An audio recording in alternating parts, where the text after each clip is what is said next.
सियासत, समाजी भलाई, तारीख़ ऐं तफ़रीह ते मुश्तमिल अव्हांजो पंहिंजो सिंधी रुख न्यूज़ चैनल ॾिसणु न विसारींदा। तव्हां लाइ हर ख़बर जी सही ख़बर रुख न्यूज़ चैनल। बिस्मिल्लाहिर्रहमानिर्रहीम। अस्सलाम वालेकुम।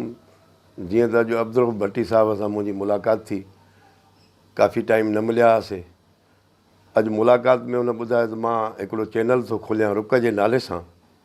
मूंखे इन ॻाल्हि ते तमामु वॾी ख़ुशी थी। असली मेन ॻाल्हि इहा आहे त रुख जेको लफ़्ज़ु आहे उहो मज़बूत हिकिड़े लोह जो धातु आहे, जंहिंमां रवातियूं बि ठहंदियूं आहिनि, कुआरियूं बि ठहंदियूं आहिनि, तलवारूं बि ठहंदियूं आहिनि।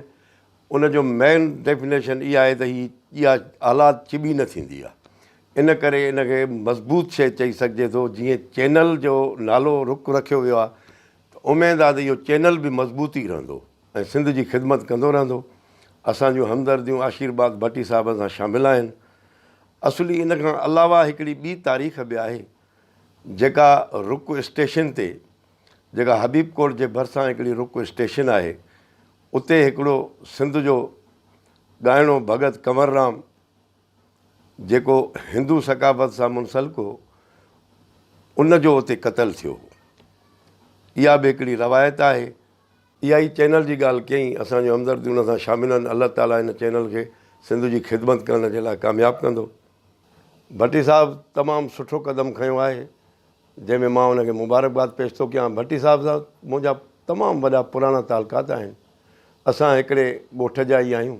जनम भूमि असांजी ॻोठ नबीआबाद, तालको गलियासीन में आहे। असांजी हिननि जे वॾनि सां तमामु हिकिड़ी घरेलू तालुकात आहिनि। मुल साहिबु दीनमंद वफ़ाई जे ख़ानदान मां उनजो हिकु पोटो आहे। मुल साहिबु दीनमंद वफ़ाई ख़ुदि सहाफ़त जो हिकिड़ो वॾो बर सगीर जो नालो आहे। अब्दुल भट्टी साहिबु हिन वक़्तु सहाफ़त सां मुंसलिक आहे ऐं हीउ जंग जो नुमाइंदो आहे ऐं मकरान डिवीज़न जो करस्पॉन्डेंस आहे। तमामु हिकिड़ो बहितरीनु माण्हू आहे। मुंहिंजी बचपन जी दोस्ती हुन सां तमामु वॾा तालुकात रहिया आहिनि। असांजो पंहिंजो ॻोठ नबीआबाद में बि असांजो पंहिंजो हिकिड़ो ख़ानदान आहे, जेको असां ख़ैरपुर ज़िले में मधे जी स्टेशन जे बराबरि में केटी कलोड़ा जे नाले सां आहे। ऐं उनखां पोइ असांजा वॾा शिफ्ट थी 350 साल जी तारीख़ आहे, जेके ॻोठ नबीआबाद तालके गलियासीन में अची आबाद थिया।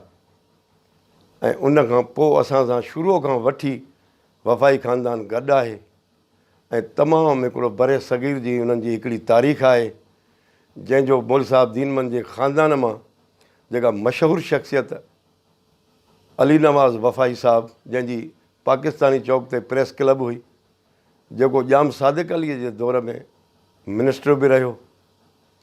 ऐं मां तमामु वॾो हिन ख़ानदान मां मुतासिर आहियां। वॾो हिकिड़ो अदीब ऐं राइटर ख़ानदान आहे। अलाह ताला उनखे वधीक इज़त बख़्शींदो। अस्सलामु अलैकुम।